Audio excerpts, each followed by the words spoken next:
Discussion keeps the world turning. This is Roundtable. Forget the teenage gamers. The newest power users are your grandparents. From chasing flash sales at midnight to becoming viral influencers, seniors are taking over the internet. But with that connection comes a new danger: digital addiction. We'll explore the rise of the silver netizen and the fight to make the web age-friendly. Coming to you from our studios in Beijing, this is Roundtable. I'm Steve, and for today's show, I'm with Yangyang and Yushan. Up first, picture this. It's past midnight. The house is quiet, but instead of a teenager gaming, it's grandma wide awake, scrolling health hacks, chasing flash sales, or watching live streams. China has now over 161 million silver netizens. The internet is no longer just for the young. From mastering AAA games to becoming viral influencers, seniors aren't just adapting to the digital age, they're redefining retirement. But the story isn't all heartwarming. Alongside connection comes the risk of algorithmic traps and AI-powered scams. The conversation is shifting from the old digital divide to a new concern, and that concern is digital dependence.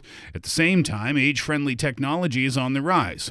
So, today we'll talk about this. How do we ensure the digital world remains a bridge and not a barrier as we get older? And as the silver economy surges, is the internet really ready to grow old with us? Yangyang and Yushan, good afternoon to you both.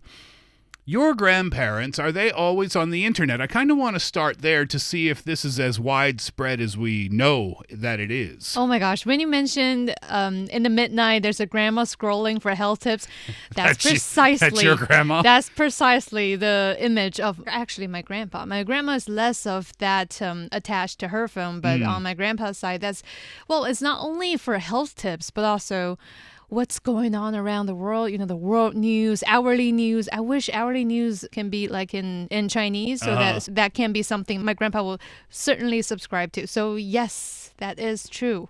What about you, Yangyang? Well, the similar situation is also happening in my family. My grandpa learned how to use digital red envelopes in the Spring Festival. Yes, so I would expect receiving a lot of digital versions from them. Good for you. So it is true then that the silver-haired influencer economy is a real thing and it's booming across a bunch of different platforms, and RedNote is one of them. Yeah, we just mentioned how old people are very actively engaged in, swiping phones and using online functions, but here we're talking about some other silver-haired internet user who get it one step further, that they actually become online influencers on platforms, like you mentioned, on RedNote. RedNote, it usually appears to be, very popular among people of my age. Well, that's the image anyway. That's how it was first staged, or at least to be released to welcome in the first place. But nowadays, we see over 30 million active users aged 60 plus that's, flooding in the RedNote platform with their contents. And that's accounting for over 100 million notes. And that's as of late 2024. That's very impressive. Well, that as well on Douyin. There are senior influencers accumulating up to 34 million followers, while topics like grandpa and grandma have surpassed 10 billion posts. Oh, those would be the hashtags, huh? Those are two big ones, obviously, right? Douyin and RedNote. The RedNote stats kind of popped off to me because the elderly creator base on that platform alone, it tripled in just 2 years. So it's like everyone found out at the same time almost. And these new creators are kind of from everywhere, and they're from all walks of life, and they're covering a bunch of different types of content too. You know what this reminds me? I think it's a week ago when Jackie Chan, at the age of over 70. Is he over 70 now? He's on RedNote. Wow. And one single post from him generated millions of views, and everybody was commenting, "Oh my gosh, you're here. We love you." And by we, I mean Gen Z. Is he new to RedNote then? He's nowadays on RedNote. Yeah, I know, awesome. right? What's he Hold on, I don't want to breeze over this. What's Jackie Chan posting about? Like saying hi to people. Hi, Xiaohongshu. This is Chenglong, Jackie Chan, and waving. And I think he's also introducing his movie that comes up during the Spring Festival season as well. So yeah, that's so exciting. But he's only one that's driving the trend. There are so many that's emerging on social media these days, such as Mr. Liu from Dalian in northeastern China, who used to be a food factory worker. He's already retired for years, and he's had such a long time feeling like he's lost at home, having nothing to do. And then he was encouraged by his son, and now he becomes a culinary influencer, online influencer that gained. Is he cooking? Yeah, he's cooking, making cooking or like food recipe and food sharing videos, cool. and that harnessed over 5 million followers just simply by sharing homemade seafood feasts. And he's almost 70 years old too. Well, examples are plenty. Some are engaged in digital tools and even doing e-commerce. The examples are plenty. Well, some are engaged in digital tools and even doing e-commerce. For example, Liu Changling, who is a farmer in his 60s, he takes advantage of his own orchard and use his own phone to live stream and record the whole process of what is happening on his orchard, from planting, to harvesting. So he's taking advantage of what he's actually doing with his own time. Then I guess, right? Yes. He himself. I have also heard about this gentleman too, because he really kind of put himself out there on the stage, demonstrating the whole process of growing fruit, which is his career. And he also helps selling local products, including the fruits grown in his orchard. So that's something really cool, because you not only gain fame as an influencer, but also actually do something to contribute to local economy. Yeah,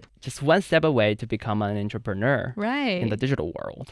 There's those examples, which don't surprise me that much, I guess, the foodies, the cooks, things like that. Then the people who do what they do for a living, the guy out in his orchard, which I think is a really cool idea. Yeah. But still, it's not that surprising. I think more surprising, and this is something that we've talked about on Roundtable before, are the gamers. Oh my goodness. Hear this one out.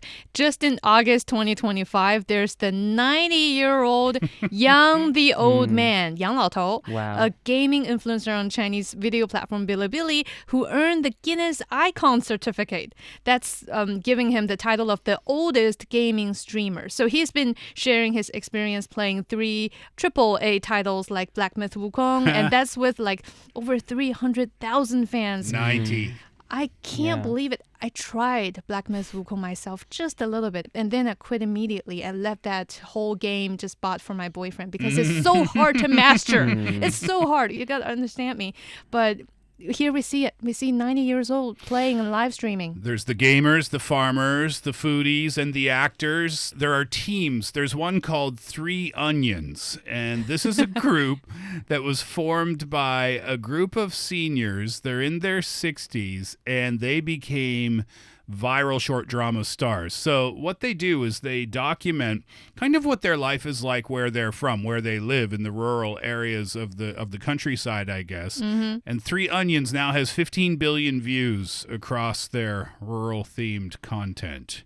That one I'm not familiar with. Have you heard of that one before? Well, It's kind of a documentary style? Not precisely on the 3 Onions, but I've heard of other styles, like also capturing rural life, but it's captured by 3 grandmas who makes very good spicy sausage. The video I watched was that they were rapping in Chinese, like actually rapping while they were making sausage. And you know that very well, Yang, when you actually match the rhythm of your camera with the beats of their rapping, it gives you this excitement as if you are doing the cooking along with them. You know? Are they from Harbin, I wonder? Because that's where the Actually, as far as no. I know, that's where the famous smoked sausages are from. No, they're from southwest China, Sichuan province, if I'm correct. But that's something that local people do. They just document everyday life, part of everyday rural life, and make that into something that young people found just can't stop watching. So basically, they're just doing all the things that young people do with their live streams or with their uploaded content. How are they pulling this off, though? I'm guessing, Yang, that they get a lot of family support.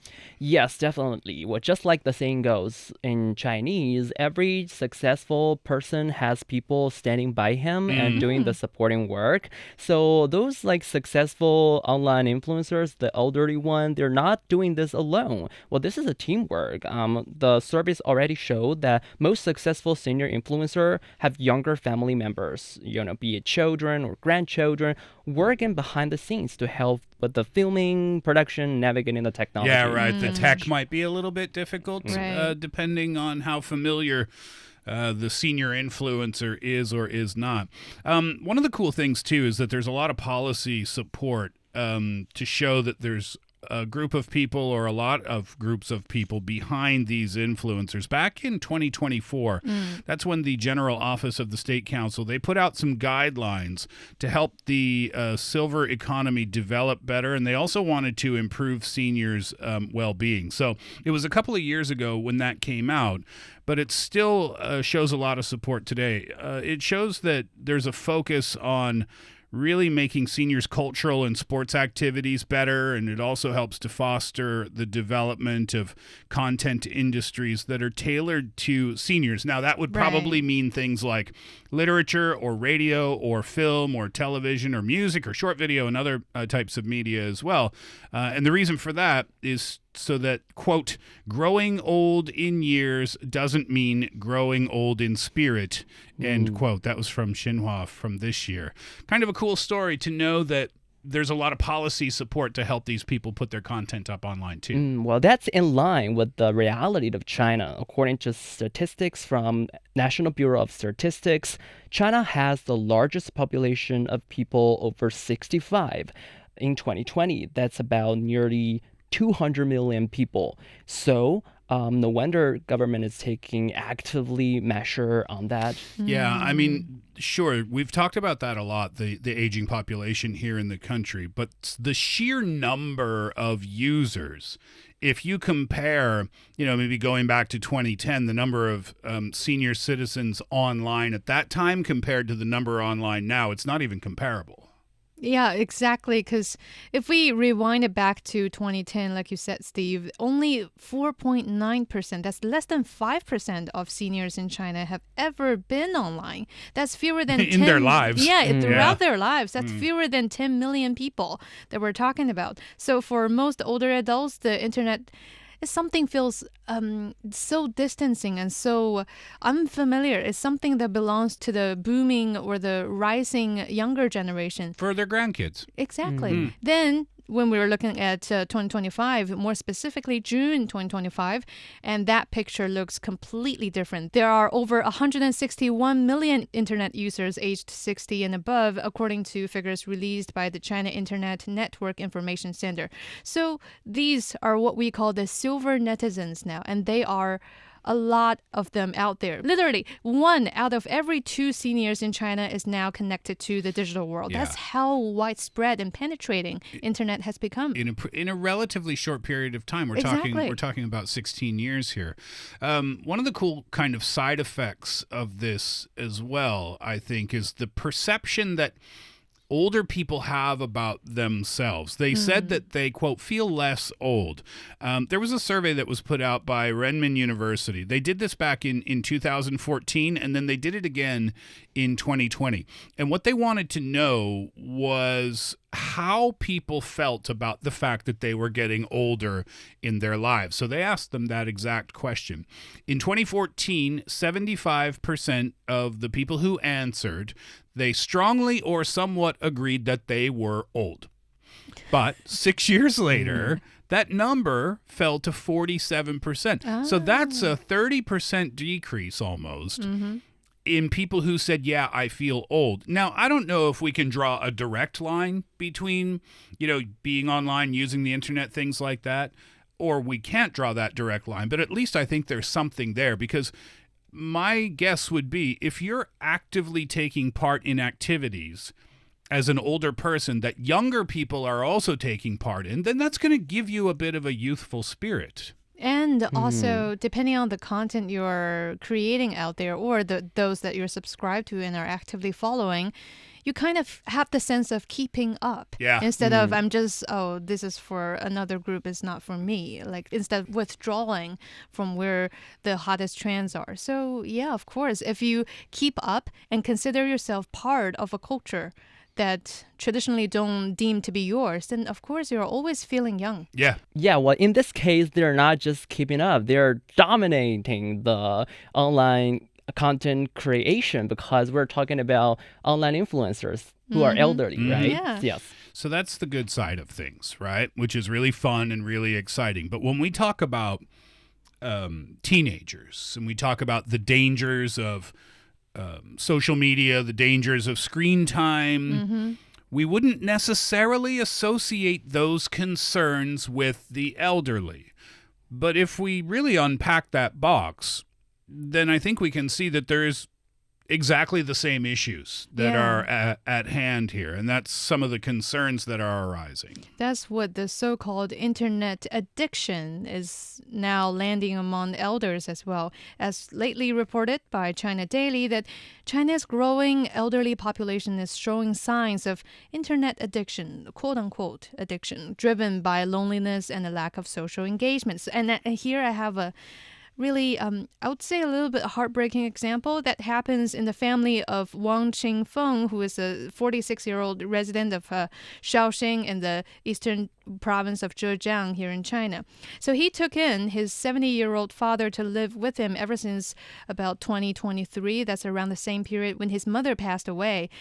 And also that's around the same time when his father became, quote-unquote, addicted to online live streams. And this is what he said. He said, my father is crazy about watching live streaming shows on Douyin. He starts watching very early in the morning and sometimes stays up late for the shows. And he even spent about 10,000 yuan tipping streamers in December. In 1 month alone. Yeah, in 1 month alone, in I think that was in 2025 sometime. And that is not even the only case, because many netizens share the similar view, or if not help, seeking out for help online as well, saying that, oh, my parents are indulging in short videos like mini dramas. We've covered that on Roundtable quite often, that how many dramas you can easily just binge watch on something like that. I guess this is the unexpected danger, because when we talked about the live streaming positive aspects of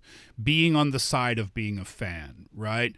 If you're watching your favorite live streamer, they're kind of like a celebrity to you, and you can tip them because you can interact with them. And from a positive side of things, that's a good thing, because it creates a closer connection between the celebrities, quote unquote celebrities, and their fan base. The danger of this is exactly that. 10,000, I think we can agree with this, 10,000 yuan a month is way too much money, no matter who you are and no matter how old you are as well. But then again, is it just as easy to know? I mean, the money would be a clear tip. All right, there might be an issue here, but not everyone tips, right? So how can we know? How can you tell if your grandmother or grandfather is having a trouble with addiction with the internet?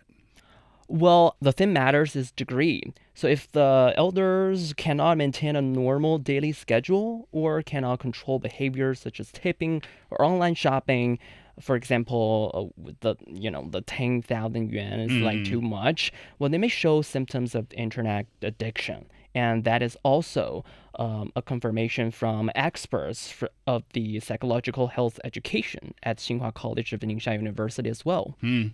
So that might include, like we talked about, tipping, the number of hours spent on the phone or tablet or whatever every single day. You know what's the most troubling is that the online netizens also say that if you try to confront these elders about how long they've been holding their phones, they're going to get irritated and say that you are minding too much of the businesses. See, here. now that's a symptom that's or a reaction, excuse me. Right. That's typically attributed to teenagers. Exactly. Right? That Yeah. kind of defensive reaction, but Yeah. apparently it's just human nature.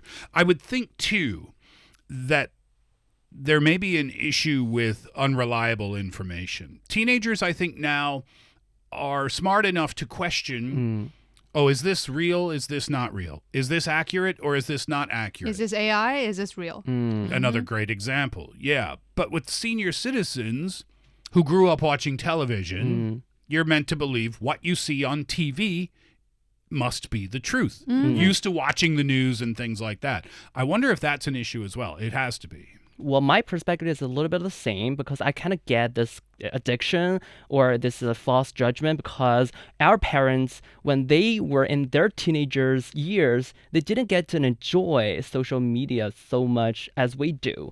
So naturally, I think they will find it so interesting and so unstoppable, just like when we had fun on the internet for the first time. 100%. I mean, it's easy to understand why, the fun and the interest level is as high as it is. You mentioned before, I forget which of you mentioned about loneliness. One of the side effects of this.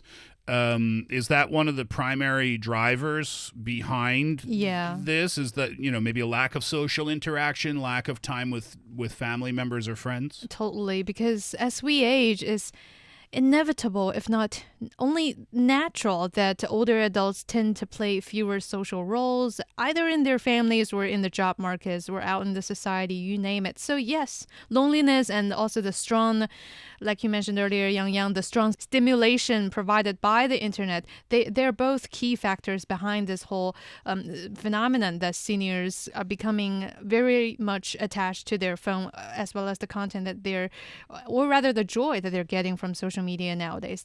So yeah, that's when the internet kind of becomes this rabbit hole. Sure. Or a tree hole, as you name it, when they found themselves lonely and that there's no one else in the family to interact to or outside the family to interact to. So they turn to the digital world as a way of escaping. And what's the problem with this? I mean, yes, obviously it's not a good thing, but what are some of the specifics in terms of maybe what studies have shown or what experts are saying in terms of the dangers of this? The danger is quite... If you see it happen, it's perhaps not showing immediately, but it's just that as time goes on, experts do believe that this will give the seniors a sense of losing of respect and control, so that they try to regain it from the online world. But also in the long run, this is going to bring further risks, such as when they fail to tell what's real and what's not, they can easily fall into traps or cons. This is what I was talking about before, discerning between what's real and what's not. You're talking about fraudulent behavior. Yeah, there's one case that's quite famous locally. It only happened recently at the People's Court of Huangshi district in Huangshi City, in the central China's Hubei province. So that one concluded a case involving AI voice cloning technology used to scam elderly victims. So the criminals, they use AI to mimic the crying, tearful voice of a grandchild. You know, when kids cry, you can't really tell if that's your grandchild or not, even if it's a boy or a girl crying. And you wouldn't even question it, exactly. would you? That's why three seniors actually fell for that, and they were tricked into transferring a total of 60,000 yuan to the scammer, who got caught, of course, and later sentenced to 2 years and 1 month in prison for fraud. That's good. That is it might be the number one issue, as a matter of fact. They did research from Renmin University. They also put research out from Douyin. And this is what they found. 40%, actually more than 40% of internet users aged between 60 and 69 have encountered online fraud. And that's concerning, but it's how these scams have evolved. I mean, these scammers, as terrible as they are as human beings, they're also very talented at what they do. The AI scams are getting scary almost because they're so incredibly realistic. Now, we're talking about this here in China, and it is an issue in China, but it's not only China. This is becoming a worldwide thing. The FBI, they have something called the Internet Crime Complaint Center. And in 2024, older Americans, they lost about almost $5 billion, as a matter of fact. Wow. Yep. Online fraud, related scams. It's exactly the same thing. That's a 43, comparing the numbers from 2024, that was a 43% increase from the previous year. And again, I think it goes back to the point of you just believe what you hear. And these AI scams are getting so good now, the voice cloning's getting so good that you wouldn't even think twice. So I don't want to suggest for 1 second that these elderly people who are falling for these scams are to blame. They are 1,000% not to blame at all. Even for people younger than their age, is easily falling for those kind of traps. So of course, yeah, I do believe with you on that, Steve. And also experts, they pointed out that the older people get, the more their ability to verify information and guard against risks also tend to decline. So that's just a natural process that we can't avoid. So here's a question: what kind of things can we as family members do as a start? I guess first of all, what I've been trying to do with my grandparents is that you really gotta help them to build this kind of personal value, to make them realize that, oh, apart from the online world, there's so much to do literally happening around you, such as like cooking, taking care of the family chores. I don't have a kid like their great grandkid for them to take care of yet, but they'll be happy to, according to my grandma. So something like that. Even raising a pet is going to help. I mean, I agree with you, and I think in the most extreme cases that would be true, of course. But again, these are adults who have lived their entire lives, who have finished their careers and had children of their own and raised them successfully. Right. So my number one tip to younger family members would just be letting the older people in your family know, hey, don't believe everything you see on there. There are a lot of fake things, and it's a worldwide issue. So when you see something, your first reaction should be not to say, oh, that must be authentic. Your first reaction should be, I wonder if this is real or not, right? That's the way we have to treat it these days. All right, so yeah, sure, that's from the family side. But Yangyang, what about on the societal level? Has there been anything done to kind of make sure that the digital world remains a safe place for older people? Yeah, there are plenty. The efforts are offline and also there are online. And as in terms of the offline efforts, well, there are a lot of training courses with the aim to lower digital barriers for elder to experience more functions. Yes, by talking about the training courses, a lot of them cover a wide range of areas, such as using smartphones for filming and editing short videos. Those courses are offered by public institutions across China. So that's even lowering the digital barriers for Chinese seniors to embrace the digital world. I know we talked about how seniors are becoming online influencers and everything, how they're being very creative with their contents online. But that's just a relatively smaller group, I believe, that has the full support of their family when doing this. I'm trying to explain that the majority of the elders out there are just like what Yang described.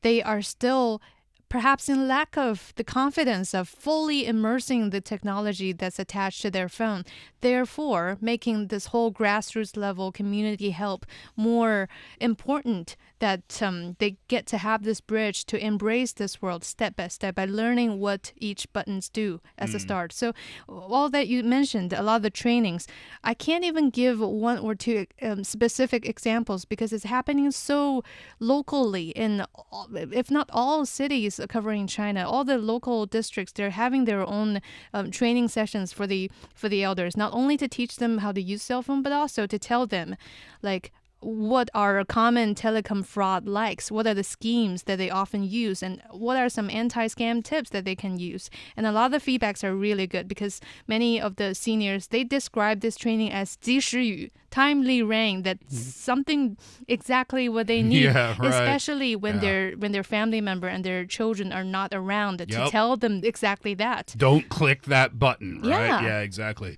That's on a local level. That's great to hear that those types of programs are existing. That's on the local level. What about on the national level? Well, that's even elevating on a bigger scale because in recent years, China has rolled out a series of policies aimed at building a smarter society that takes seniors' needs into account as well, such as the opinions of the CPC Central Committee and the State Council on strengthening work on aging in the new era. That one calls for preserving service methods familiar to seniors while accelerating age-friendly upgrades to commonly used internet applications, mobile devices, and apps, meaning that one similar app, the same app that's used by a young person is also doable and workable and can function as the same to an elder person just by changing perhaps the service panel or font size. Yeah, font size and stuff like that. Yeah, Red Note, they invested a lot of money a couple of years ago. They put 3.4 billion yuan, that's almost $500 million,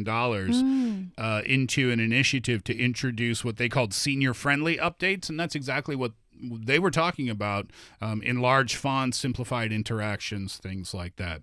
Yeah, I mean, the group is growing, and it's going to continue to grow if we use 2010. Was it 2010 we said when the boom kind of started, right? And then continued up to 2025 and 2026. Those numbers are going to continue to grow, so making sure that the elderly community can interact with the internet in a safe and responsible way should be priority number one, and it sounds like we're headed in that direction.